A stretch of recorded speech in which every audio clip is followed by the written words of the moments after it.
निश्चित रूप से कोई भी व्यक्ति एक जगह से ही सांसद बन सकता है।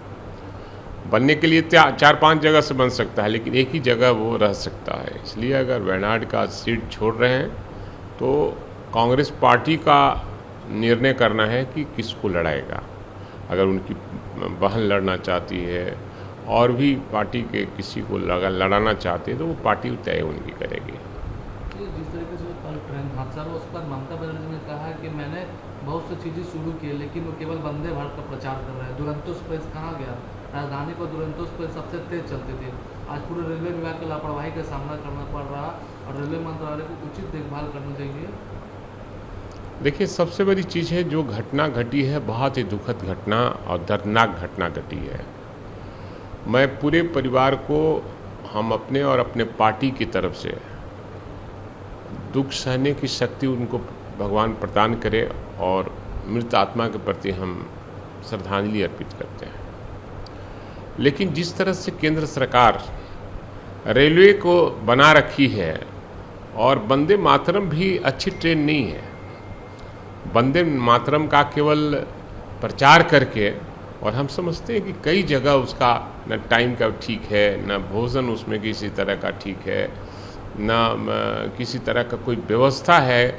जाते जाते कहीं कहीं खराब हो जाती है। नई ट्रेन है तो कहीं न कहीं केंद्र सरकार, जिन लोगों ने इसको बनवाया है, जिस कंपनी से बनाया है, उसके साथ डील हुआ है। जैसे बीप कंपनी, बीप को रोकना ही चाहते थे कि देश में ये गऊ का हत्या ना हो, कत्ल ना हो, और जो कत्ल करने वाला होलसेलर है उससे 2,500 करोड़ चंदा लेकर उसको छूट दे रखा है। तो ये बीजेपी केवल प्रचार प्रसार करती है, सरजमी पर काम नहीं करती है। हादसा उसी का देन है जिसके वजह से इस सब की घटना घटी है।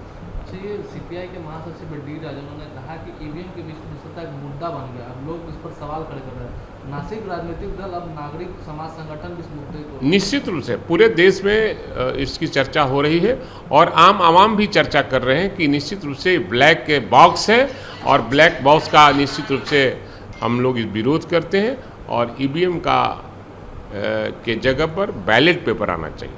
ये जेडीयू के सांसद देवेश चंद्र ठाकुर, उन्होंने कहा कि हम यादव और मुसलमान का काम नहीं करेंगे। ये इस बयान से उनको बचना चाहिए। और क्या मैसेज गया है उनके खिलाफ में उनको पता नहीं है। एमपी हम बन जाएं, एमएलए हम बन जाएं, लेकिन जनता में हमको क्या किरकिरी हो रही है इसका भी ख्याल करना चाहिए। कोई भी पॉलिटिकल पार्टियों को इस तरह का बयान से बचना चाहिए, और समाज में जो जीतता है, चाहे वो किसी पार्टी का सदस्य हो, वो जीतता है तो वो सबका होता है। तो ये मुजफ्फरपुर में फिर से बालिका गृह कांड टाइप कांड हुआ है और वहाँ के एसडीपीओ ने बताया ये हमेशा होता रहेगा।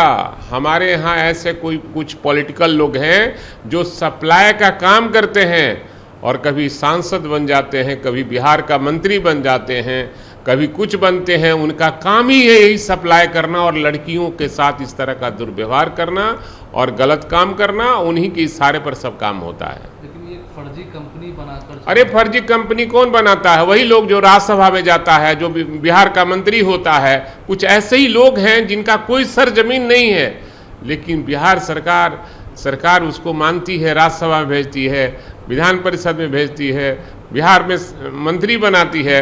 तो निश्चित रूप से वैसे ही लोगों पर शिकंजा जब कसेगा तो बताएगा कि हाँ, कहाँ से क्या हो रहा है।